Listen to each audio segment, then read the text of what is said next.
Good morning friends और welcome to the prelims booster session. आज का पहला टॉपिक है कंज्यूमर प्राइस इंडेक्स। ये टॉपिक इकोनॉमी के लिए इंपॉर्टेंट है। तो मिनिस्ट्री ऑफ स्टैटिस्टिक्स और प्रोग्राम इम्प्लीमेंटेशन जो है वो मॉडिफाई करने लगे हैं कंज्यूमर प्राइस इंडेक्स के बेस ईयर को, जो अभी एग्जिस्ट करता है 2012 में। ठीक है, तो कंज्यूमर प्राइस इंडेक्स क्या होता है? ये मेजर करता है average change in prices of a fix basket of goods and services, जिससे कि हमें इन्फ्लेशन के बारे में पता लगता है।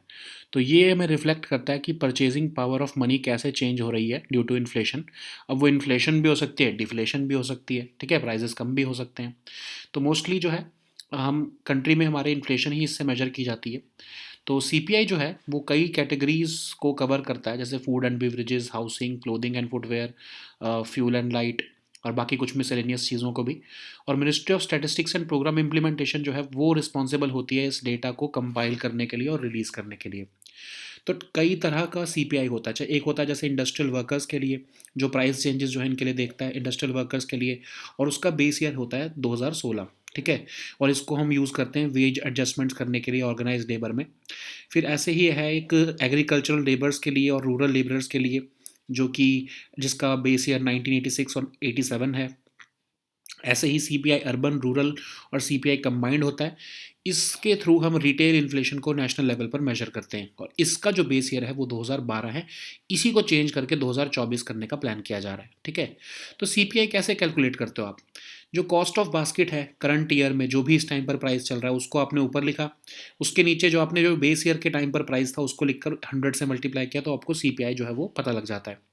तो जो एक तरह से हम क्या कर रहे हैं कि साल 2012 के हिसाब से अभी जो हमारी किसी भी पर्टिकुलर प्रोडक्ट का जो प्राइस है उसका हम कंपैरिजन निकाल के इन्फ्लेशन देख रहे हैं, है ना। तो basket of goods and services जो है वो हाउस होल्ड कंजम्पशन जो करते हैं उसको में हम उसको ऊपर लिखते हैं, और बेस ईयर वो पॉइंट होता है जो उस टाइम पर 2012 में उस टाइम पर उस पर्टिकुलर प्रोडक्ट का या उस बास्केट का प्राइस था। तो सीपीआई जो है उससे हमें ये पता लग जाता है कि कितने लेवल से जो है प्राइजेस राइज हो रहे हैं या फॉल हो रहे हैं किसी भी पर्टिकुलर प्रोडक्ट के या फिर बास्केट ऑफ गुड्स के।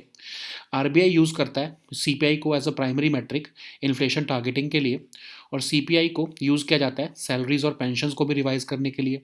ये हमें कंजम्पशन ट्रेंड्स और इकोनॉमिक हेल्थ के बारे में भी बताता है। ठीक है, तो अभी क्या इश्यूज़ हैं कि जो फ्री गुड्स डिस्ट्रीब्यूट किए जाते हैं पब्लिक डिस्ट्रीब्यूशन सिस्टम में, वो भी इसमें एक्सक्लूड किए जाते हैं। ठीक है, क्योंकि जो है उसमें कोई डायरेक्ट मॉनेटरी ट्रांजैक्शंस तो नहीं हो रहे हैं। ठीक है, इंटरनेशनल प्रैक्टिसेस भी यही कहती हैं और रिकमेंडेशंस भी यही कहती हैं कि जो फ्री गुड्स हैं उनको आप इसमें इन्फ्लेशन के उसमें इंक्लूड ना करो।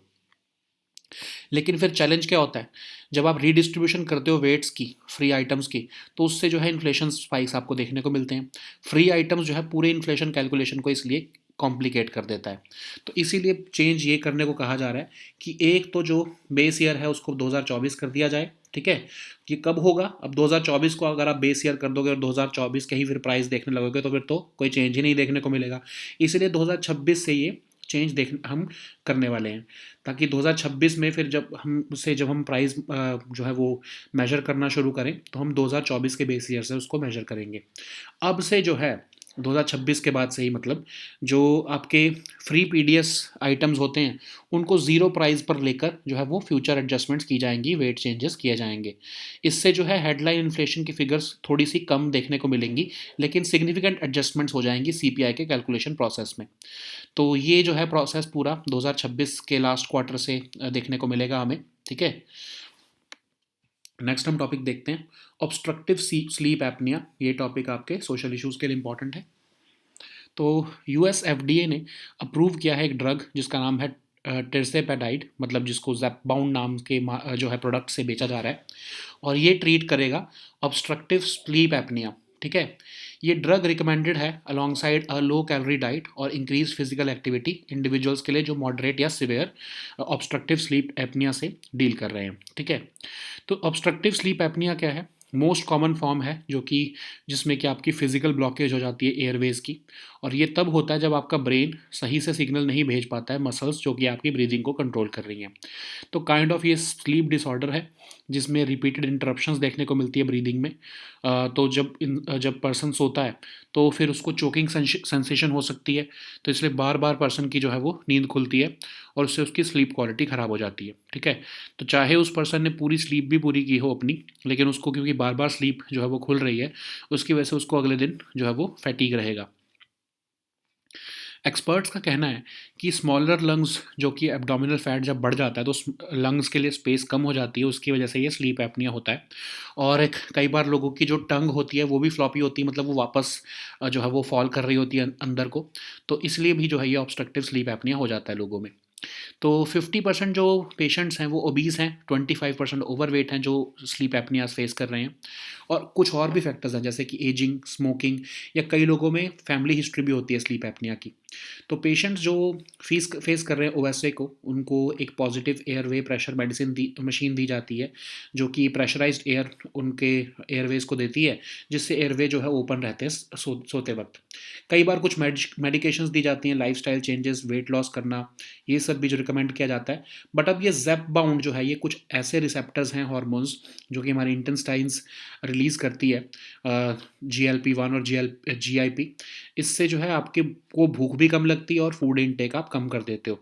तो जब आपका बॉडी वेट रिड्यूस होने लगेगा तो उससे आपको वैसे ठीक होने लगेगा। ठीक है,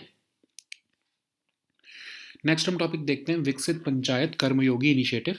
टॉपिक गवर्नेंस के लिए इंपॉर्टेंट है। तो recently union minister of personnel जो हैं उन्होंने विकसित पंचायत कर्मयोगी इनिशिएटिव गुड गवर्नेंस डे पर लॉन्च किया है।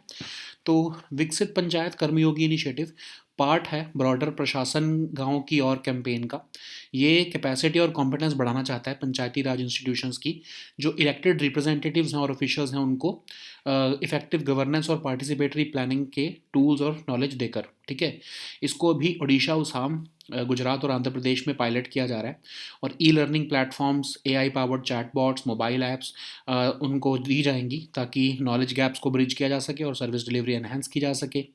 स्केलेबल मॉडल्स जो हैं सिटीजन सेंट्रिक गवर्नेंस के, इसके थ्रू ही हम आगे लॉन्च कर पाएंगे। ठीक है, तो और भी कुछ इनिशिएटिव जो हैं वो लॉन्च किए गए हैं, जैसे कि मिनिस्ट्रीज, डिपार्टमेंट्स और स्टेट एडमिनिस्ट्रेशंस को एम्पावर किया जा रहा है कि वो मॉनिटर कर सके यूज़र रजिस्ट्रेशंस को, कोर्स की वो कंप्लीट कर रहे हैं कि नहीं ये देख सकें, और ओवरऑल प्रोग्रेस देख सके कैपेसिटी बिल्डिंग एफर्ट्स की जो पंचायती राज इंस्टीट्यूशंस के रिप्रेजेंटेटिव्स हैं उनकी। ठीक है,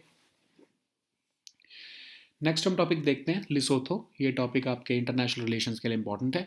तो इंडिया ने रिसेंटली डिस्पैच किया है एक 1000 मेट्रिक टन्स का राइस का कंसाइनमेंट लिसोथो को।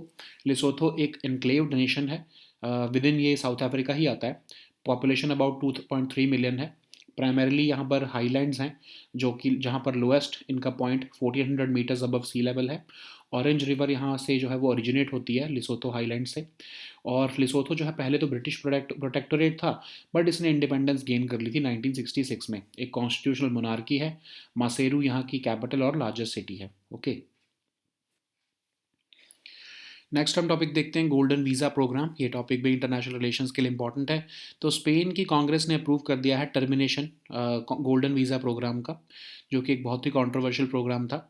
तो बेसिकली एक रेजिडेंस परमिट देता है ये, जब इसमें क्या होता है कि अगर आप समझ लो 5 करोड़ के आसपास का इन्वेस्टमेंट कर रहे हो रियल एस्टेट में स्पेन में, तो आपको वो टेम्परेरी रेजिडेंस जो है वो देते थे। ठीक है, ताकि वो अपने रियल एस्टेट सेक्टर में इन्वेस्टमेंट्स इनवाइट कर सकें। तो इसमें होता क्या था कि जो हाई नेटवर्थ इंडिविजुअल्स थे वो फिज़िकली रेलोकेट हो जाते थे स्पेन में, पैसा इन्वेस्ट करके स्पेन में, और उनको लीगल रेजिडेंसी राइट्स मिल जाते थे। ठीक है, तो इसमें हुआ क्या कि जो नॉन यूरोपियन सिटीजन्स थे वो 5 करोड़ रुपए के आसपास स्पेनिश रियल एस्टेट में जो है वो इन्वेस्ट करके वहाँ पर सिटीज़न बनने लगे। लेकिन फिर इस पैसे का वो मनी लॉन्ड्रिंग और टैक्स इवेजन में भी इस्तेमाल होने लगा। ओके, नेक्स्ट हम टॉपिक देखते हैं इमेजिंग एक्टिव हाइड्रोथर्मल वेंट्स। ये टॉपिक आपके इन्वायरमेंट के लिए इंपॉर्टेंट है। तो इंडिया के डीप ओशन मिशन ने, अभी हमने कई पहले भी डिस्कस किया था कि हाई रेजोल्यूशन इमेजेस जो हैं एक्टिव हाइड्रोथर्मल वेंट की 4500 metres below the Indian Ocean surface capture की हैं। तो हाइड्रोथर्मल वेंट्स क्या होते हैं? ये आपके अंडर वाटर हॉट स्प्रिंग्स होते हैं नियर टेक्टोनिक प्लेट बाउंड्रीज।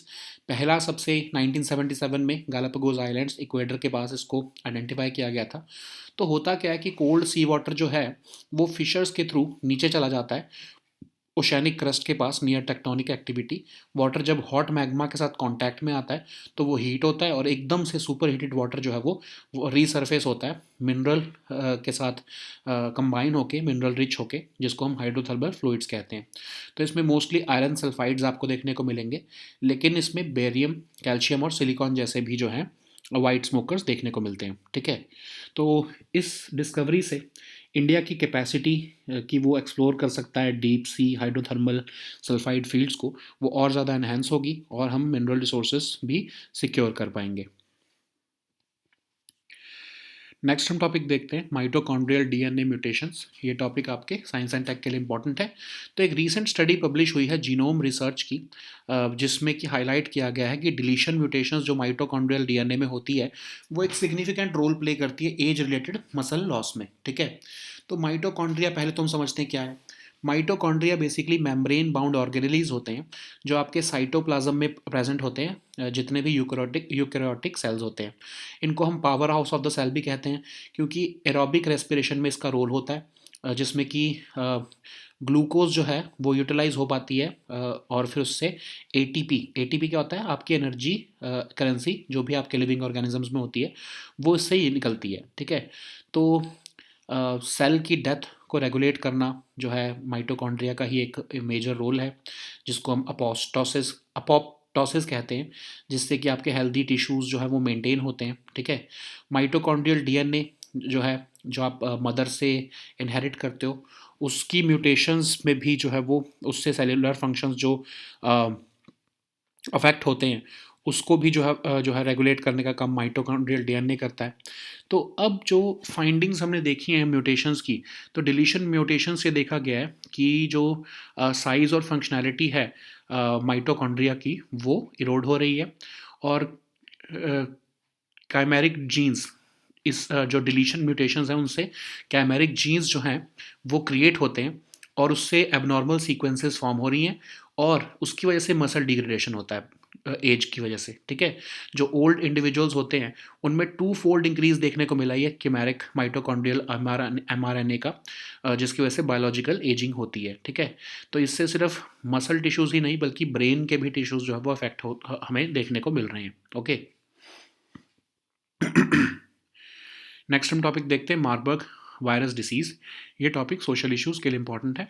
तो रवांडा ने रिसेंटली सक्सेसफुली कंटेन की है और अपने आप को डिक्लेयर किया है Marburg virus disease free 42 day period के बाद, जब कोई केस नहीं आया वहाँ पर। तो मार्बर्ग वायरस डिसीज़ एक सिवियर और फेटल हेमोरैजिक फीवर है जो कि मार्बर्ग वायरस से होता है और कोई इसकी अभी तक अप्रूव्ड वैक्सीन या ट्रीटमेंट अवेलेबल नहीं है। सबसे पहला केस हमें 1967 में देखने को मिला था जर्मन सिटी ऑफ मार्बर्ग में, जिसके नाम पर ये वायरस पड़ा है। तो मोस्ट आउटब्रेक्स जो है वो सब सहारन अफ्रीका में ही देखने को मिलती हैं। इनिशियली तो ये सिर्फ फ्रूट बैट से ही ट्रांसफ़र होता था, लेकिन बाद में ये डायरेक्ट बॉडीली फ्लूइड्स कॉन्टैक्ट से भी ट्रांसफ़र होने लगा है। ठीक है, तो इसमें सिम्टम्स क्या होते हैं? हाई फीवर, सिवियर हेडेक होना, फिर एडवांस स्टेज में severe bleeding, liver failure, multi organ dysfunction भी हो सकता है। एवरेज केस फर्टिलिटी रेट इसमें 50% है, इतना हाई रेट है। तो RT-PCR के थ्रू जो है हम कंफर्म कर सकते हैं इस वायरस को। और कोई स्पेसिफिक ट्रीटमेंट तो एग्जिस्ट नहीं करती है, लेकिन वही सपोर्टिव केयर जिसमें कि रिहाइड्रेशन हो गया, इलेक्ट्रोलाइट रिप्लेसमेंट हुआ, सिम्टम्स मैनेजमेंट हुआ, यही सिर्फ किया जा सकता है। एक वैक्सीन जो है वो प्रेजेंट तो है बट उसके अभी ट्रायल्स चल रहे हैं, सबीन वैक्सीन इंस्टीट्यूट की सिंगल डोज वैक्सीन, लेकिन अभी तक इसको अप्रूवल नहीं मिला है। ठीक है, अब रवांडा तो आपको पता है एक लैंड लॉक्ड कंट्री है ईस्ट सेंट्रल अफ्रीका की, इसको लैंड ऑफ 1000 हिल्स भी कहा जाता है। ठीक है, तो किगाली इसकी कैपिटल है। So now let us see all these topics in English. So the first topic is consumer price index. This topic is important for your economy section. So Ministry of Statistics and Program Implementation is modifying the consumer price index base year for updating CPI weights and baskets. So what is CPI?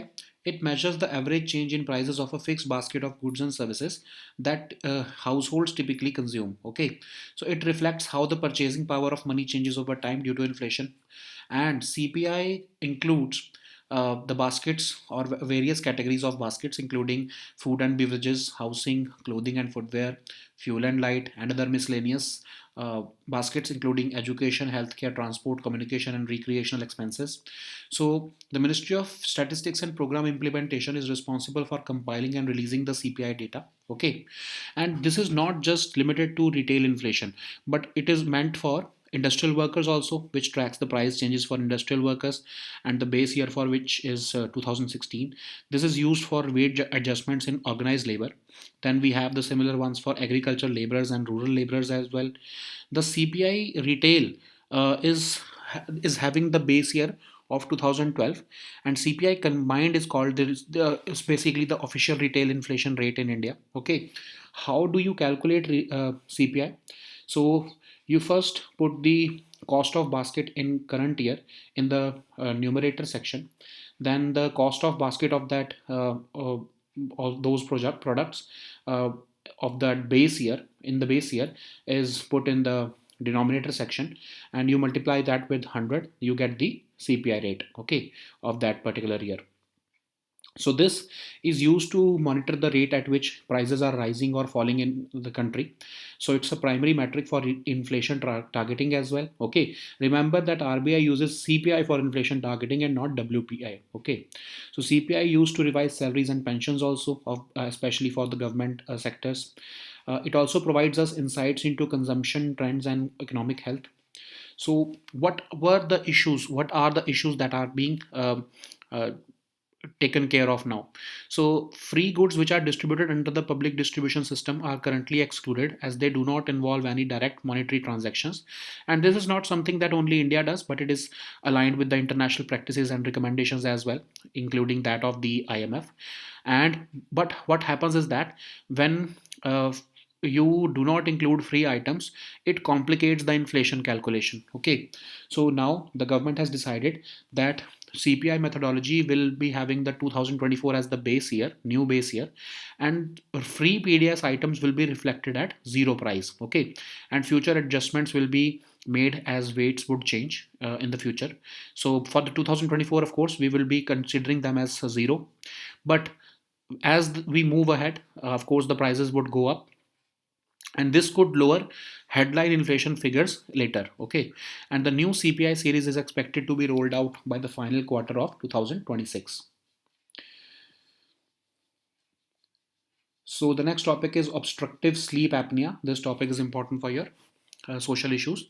So FDA has approved tirzepatide, which is marketed as Zepbound, for treating obstructive sleep apnea, called the OSA. So this drug is recommended alongside a low-calorie diet and increased physical activity for individuals with moderate to severe OSA.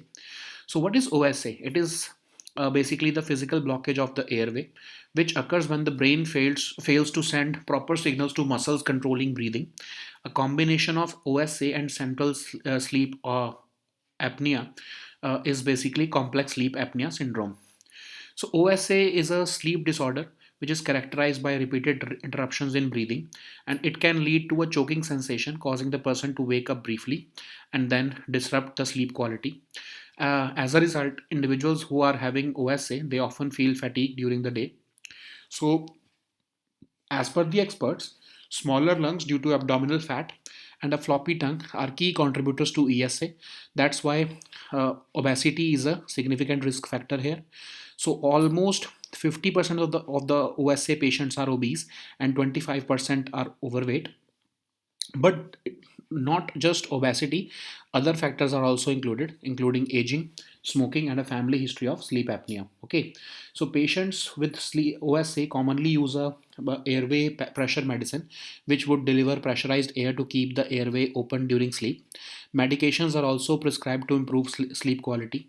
Then weight loss, lifestyle changes, and medications are also recommended. Okay, how will this Zepbound work? So Zepbound activates certain receptors of hormones which are secreted by the intestines, like GLP-1, GIP, which reduces appetite and food intake. And studies suggest that by reducing body weight, Zepbound also improves OSA. Okay. So the next topic is Viksit Panchayat Karmayogi Initiative. This topic is important for your governance section. So recently, Union Minister for Personnel has launched the Viksit Panchayat Karmayogi Initiative on Good Governance Day, which is it is part of the broader Prashasan Gaon Ki Aur campaign, and it aims to enhance the capacity and competence of Panchayati Raj institutions by equipping elected representatives and officials with the tools and knowledge required for effective governance and participatory planning. It is currently piloted in Odisha, Assam, Gujarat, and Andhra Pradesh. This initiative leverages e-learning platforms, AI-powered chatbots, and mobile apps to bridge knowledge gaps and enhance service delivery. And this initiative is going to create scalable models also for citizen-centric governance for the future. Some other initiatives have also been launched, especially those which are going to empower ministries, departments, and state administrations to monitor user registrations, course completions, and overall progress in capacity building efforts of these Panchayati Raj institutions. Okay. So the next topic is Lesotho. This topic is important for your international relations. So recently, India has dispatched a consignment of 1,000 metric tons of rice as part of its humanitarian assistance to Lesotho, which is an enclaved nation located within the territory of South Africa. It has a population of about 2.3 million and with a per capita GDP of $878 in 2023. So it is classified as a lower middle income country. So it is primarily highlands with its lowest point 1400 meters above sea level. Orange River rises in the Lesotho highlands as the Senku River. Previously it was a British protectorate, but it gained its independence in 1966. It is a constitutional monarchy, and Maseru is the capital and largest city of Lesotho. Okay. So the next topic is Golden Visa Program. This topic is important for your international relations. Recently, Spain's Congress has approved the termination of the controversial Golden Visa Program, which is a residence by investment plan under which you get temporary residence if you make significant donation or investment in real estate, business, or other fields of Spain. So basically, high net worth individuals were using it to physically relocate to Spain by investing in healthcare, by investing in the real estate of the country of Spain. So it was introduced in 2013, and it was said that it was important. This scheme was important to address the rising property prices and ensure housing availability for local citizens, particularly in major cities. But this program was being used for money laundering and tax evasion purposes as well. Okay. So the next topic is imaging active hydrothermal vents. This topic is important for your environment section. So India's deep ocean mission has recently achieved a landmark by capturing high resolution images of an active hydrothermal vent 4,500 meters below the Indian Ocean surface. Okay. So hydrothermal vents are underwater hot springs which are near the tectonic plate boundaries. They expel hot water and minerals from beneath the Earth's crust into the ocean. The first such hydrothermal vent was identified in 1977 near the Galapagos Islands, Ecuador. The cold seawater seeps through fissures in the oceanic crust near tectonic activity. The water then contacts hot magma, heating to temperatures up to 370 degrees Celsius or higher. Then this superheated water, it resurfaces as mineral-rich hydrothermal fluids, forming vents and plumes. Okay, so there are two types: black smokers, which contain basically the iron sulfides. Then the white smokers are those which are rich in barium, calcium, and silicon. That's why they form the white chimneys. So this is an important discovery for India, because this will enhance India's capacity to explore and utilize deep sea hydrothermal sulfide fields, which are vital for securing mineral resources. Okay. So the next topic is mitochondrial DNA mutations. This topic is important for your science and tech section. So a recent study published in Genome Research has highlighted that deletion mutations in mitochondrial DNA plays a significant role in age-related muscle loss. Mitochondria is basically membrane-bound organelles which are present in the cytoplasm of most eukaryotic cells. They are often called the powerhouses of the cell also because of their role in aerobic respiration, where the metabolism of glucose is utilized to yield ATP and carbon dioxide. ATP, we all know, it is the energy currency of living organisms. So mitochondria is also important in regulation of cell death, where it helps in maintenance of healthy tissues. Mitochondria is inherited exclusively from the mother via the egg cell, and mitochondrial DNA is it contains its own DNA also. Mitochondria contains its own DNA also, which is prone to mutations, which can significantly affect cellular functions. So, what are the new findings? So, the deletion mutations which happen in mitochondrial DNA reduces its size and functionality, therefore eroding the efficiency of this mitochondria. It also creates chimeric genes, which by fusing different mitochondrial genes, that forms the abnormal sequences. Okay, and it accelerates mitochondrial dysfunction and muscle degradation. Older individuals also exhibit a two-fold increase in chimeric mitochondrial mRNA, correlating with biological aging, and it also affects brain and muscle tissues. Okay, so the next topic is Marburg virus disease. This topic is important for your social issues. Rwanda has successfully contained and declared its first ever outbreak of Marburg virus disease officially over after a 42-day period without any new cases. This has been confirmed by WHO as well. So, what is Marburg virus disease? It's a severe and often a fatal hemorrhagic fever which is caused by the Marburg virus with no approved vaccines or treatments currently available.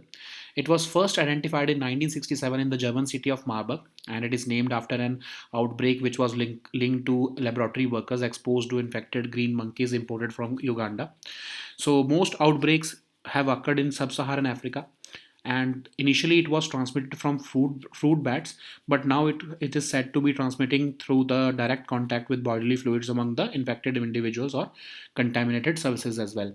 So symptoms include high fever, severe headache, and in advanced stages severe bleeding, liver failure, multi-organ failure can also happen. Okay, so average case fatality rate is approximately 50% in this disease. So it can be confirmed through the RT-PCR test.